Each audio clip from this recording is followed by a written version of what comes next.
y'all. Oh shit. All right, one last time. I got it. What's up, y'all? I don't know I'm yelling at y'all, but hey, it's your boy Neil. I'm back with y'all for another episode, or the first episode of this podcast. I'm here with my boy, my good friend. We got Mr. Dezzae in the building. What it do, man? Look up Marlon, said cheese. What's up, man? Hey, good. How you feeling today? I'm doing all right, man. I can't complain. What's new, man? So we talked a little bit, but so we know you put out quite a. Well, no, we'll get to that. What's new? Pretty much just doing business with the full package with Nina, Nicole, and Michelle, and the rest of the teammates, and a lot of contestants and stuff. So basically, just being in all laws with that pretty much lately, and promoting my music, latest single, Doodle Bop. That's about it. Yeah. Doodle Bop. So yeah, you a busy man. And for a minute, I want you to. Well, in 30 seconds, I want you to explain the full package. Okay, so the full package is basically a songwriting competition. You can be a rapper, you could be a R&B singer. It doesn't matter. You have to basically have the full package: the stage presence, the songwriting ability, also your own unique look. You know, what makes you the full package. Something different in the area that we have never seen before successfully done. So it is actually being filmed as well. So we give this singers or rappers or whatever your talent is to basically get 2 weeks before the next filming to basically perform again. Like the next time we're shooting, because this is all done at Buco's in Virginia Beach. Everybody knows about Buco's. So we actually film it like every time. However, this week it's going to be a different topic, a different flow. So they have to come with an old school flow this week. But it has three prizes. You know what I'm saying? You can win 3 cash prizes. We have your third place, your second place, and your first place. So also you can follow the full package VA website on IG to get more information on it. So yeah, so it's a pretty dope concept. A lot of people ask why I didn't join, or Nina didn't join, or other artists as a part of the team didn't join, because we're supposed to be a representation of the full package. So that's why we didn't join. I had a few conversations with Donnie Cakes, a few other people who's a part of it, and it's a good feeling to interview them. You feel what I'm saying? Right. Because I've been knowing of them since I've been on the scene up here doing music. So it's a blessing to actually sit the fuck back and enjoy a show and have a good time.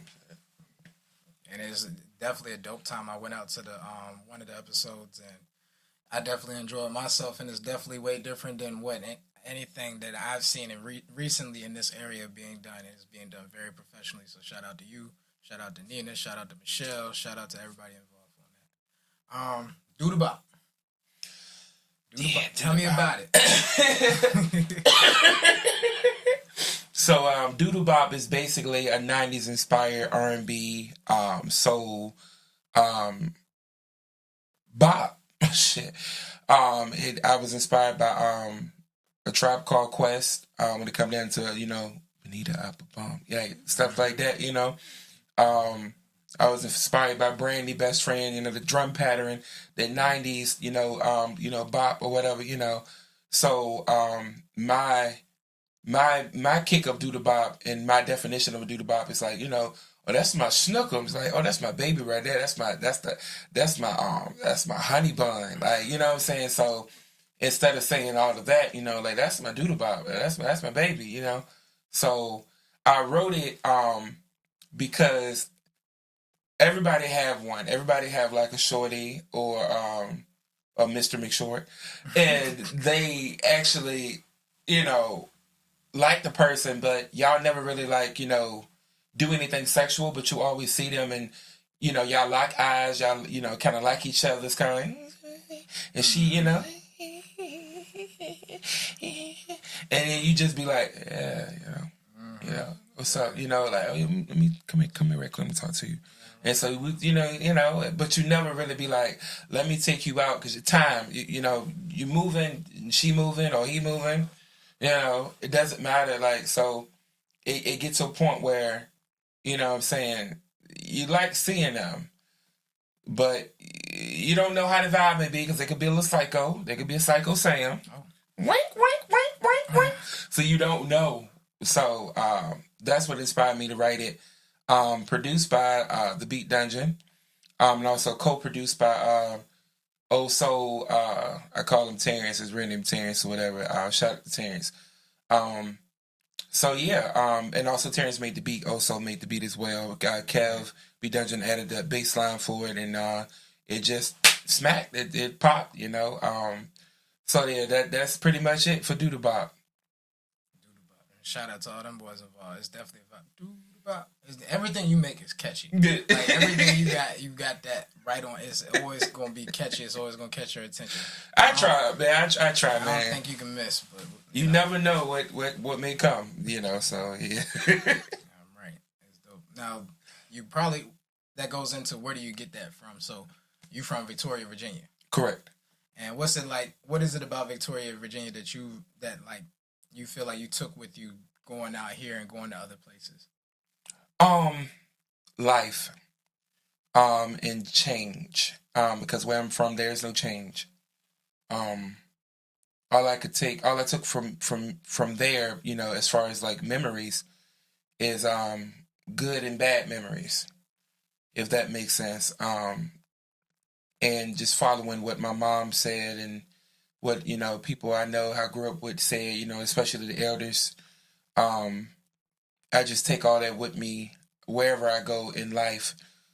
Even moments before I perform, even moments before I record, or how I even react to certain situations, I take that with me. So yeah, I hope that answers your question. Oh, definitely. Like being from a small town and being out here, like, was it anything like culture shocking to you? Yeah. Because like for me, I'm from a small town. So it's like I got out here, I'm like, what's going on? Yeah. Like, out here with a lot of people. But, yeah.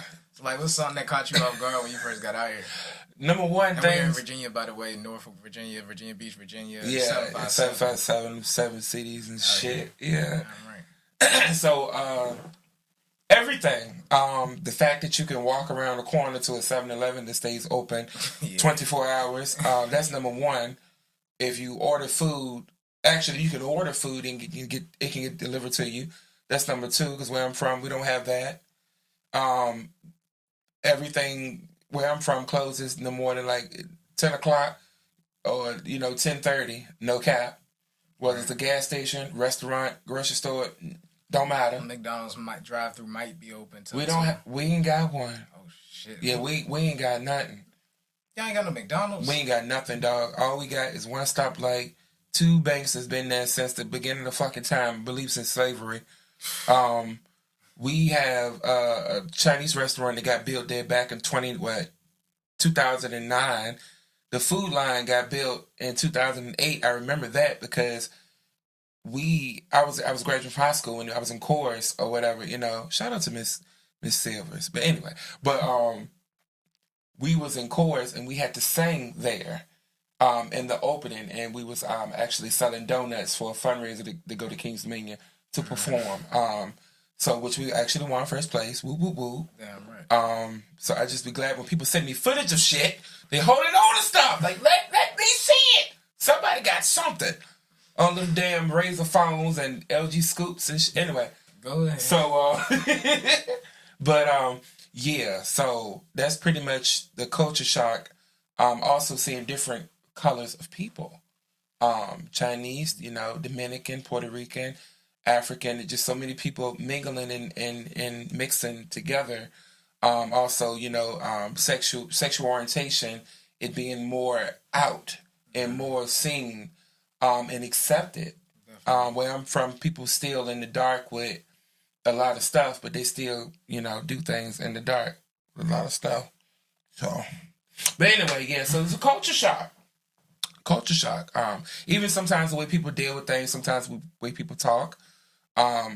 It's a culture shock, but it's a great culture shock. It's not like one to be like, Right. I can't do this. I need to carry my boots and go back to the country. It's not like that, It's good. So, yeah. Right, right. And of course, you got some stuff like I know, like for me, biggest thing was people don't speak to each other. Whereas in country, you don't speak. That's Yeah, disrespectful. Southern hospitality. I wish you would. But like back, back in the country, you walk past somebody that don't speak, man, you crazy. Like Yeah. they look at you like you crazy. And then out here, you almost want to keep your head on the swivel. Just Right. mind your business. I agree. Type of thing. That was a big one for me. What would you say was a big defining moment for you, like in life? Was there ever a moment in your life that was like, okay, that put you on the right track going forward? That's really said, because mentally right now you seem like you're on the track. You know what you want out of your career and out of life, and you have, at least have steps to take to get to where it is. So like, what was it that you said that put you on that path? Was it ever a moment or a series of moments that got you aligned? Crime. A lot of things I did in my life that I'm not proud of, that had a lot to do with court and going to jail and things like that. So yeah, life situations, dealing with relationships and family issues and family problems and stuff like that. Catching charges that were dismissed. It's just all kinds of crazy stuff. End result to me reacting the way I react, because everything doesn't cause for a reaction. So the older I became, the more knowledgeable I became of accepting that you can't just react to everything, because when a person see potential and the person see you really being actually something, it doesn't have to mean that they see me being a singer. They could see me being a successful podcaster. Who knows? Right. But when they know that the person has potential to do something, sometimes the devil and sometimes people have a way of trying to discourage you or knock you off your path because they ain't got nothing to look forward to, or they can't focus on what they actually are good at. Because not all the time they're good at being an asshole. But they just like to do that because they like people to feel sorry for them, so they kind of like put it like, what I'm saying, I get recognized like this, whether it's good or bad, I'm the bad guy, so what? I don't give a fuck. And it's like, you don't have to always be the bad guy. Can you learn from your mistakes and be the good guy for the other person that's being the bad guy? Like, pass it on. That's what life is about. So life situations made me straighten up a little bit. I had no other choice. And then also too, almost situations that kind of came close to death. When it came down to my car accident, it came down to me trying to kill myself and things like that. Pretty much a lot of things that I've been open about, in my song I'm Good, which is on all streaming platforms. And please check out the music video if you haven't already checked it out. Please do. Yes. Very dope. It's really, really beautiful, But anyway, yes. So yeah, it was life changing situations. Yes. Man, you took my segue. Yeah, because I could look, bro. I could go on and on about all that stuff because people don't understand when the promo video came up for I'm Good and you see charges and all this stuff in the background, all this shit is real. Like, you can ask Ike, I had to send him everything and block out people's name that were on the paperwork. I had to block out a lot of stuff. But yeah, I've been through some shit. People think that when they see me, Dezzae cool and none of that, or I'm funny or I'm always joking. I have been through some shit. So if I actually act like what I've been through, I wouldn't even be here talking to you right now. You know what I'm saying? I'd be in two places, three situations that I don't want. Paralyzed, dead, or in jail. And I mean in jail as in not getting the fuck out no time soon. So, yeah. We need you running around on stage. Right, yeah. That's not what my mommy wants. So, I have to keep going and remain positive with whatever I decide to put my hands on or get involved with. If it doesn't work or I feel like something's off or whatever, I remove myself easily because, that's just what I'm ordered to do from, my common sense. So, Right. So, like, would you say I'm good? It was more like a mantra to yourself, or like paying homage to situations that you had in the past and saying, "Look, through all that, I've made it through," and something that, through for other people that have been through similar things, hey, like you can make it through it too, or you're strong enough to do what you got to do to get through it as well. exactly. That's basically what I'm good is about in a nutshell. Um, it's reflected over over my life, some of it, um, most of it. What could be clean enough for the radio, or clean enough for the public, because I can be a very raw writer. I just try to be cautious with how I want my brand to be perceived. I mean, you know that as well, because some songs we got together, or some songs, or some events that I do, and I be precise with what I want to perform because of what that audience is. If somebody's mom out there or grandmother out there, I don't want to be out there talking about, you know, you a hoe in every way, or I heard that hate was fire. It's respect. Yeah. Or if I do it, I would pause and say something else. But that's completely off topic. But at the end of the day, yes, that's basically what it's about. All right, real quick. What's the biggest WTF moment in music history? WTF? Yeah. What the fuck? That's Yes. what. Oh, There you go. Got it. damn, man, that's a good In question. case y'all didn't know. That's a lot of That's a lot of It's been a lot of moments. You gotta be Pacific, I guess. More Pacific. Well, what's besides, we already talked a little bit earlier about one really big, the most prevalent situation going on right now that's being exposed. We ain't got to speak on that, but like, what's a WTF moment that you remember because you have a deep reservoir of like music knowledge, With my own music or with music in that music industry? in general, music Okay. in general. Like, what's a big moment that you remember? You were like, what the, that most people maybe not remember, but you know the people involved.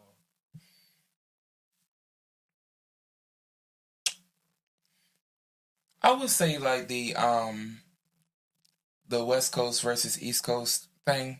I was young, but still I remember it, and I just was like, "What the fuck?" And Like the Biggie Pac, yeah, the whole Biggie thing. Biggie versus Pac. Not Biggie versus Pac, but the West Coast versus East Coast. Death Row versus West Coast versus Bad Boy. Is basically what it was, and it puts me in an even more what the fuck moment. Of course, I'm pretty sure a lot of people who are hip hop heads, when you have wrap your head around it, Biggie gone and Pac gone, and neither one of them won't even 30 yet. Right.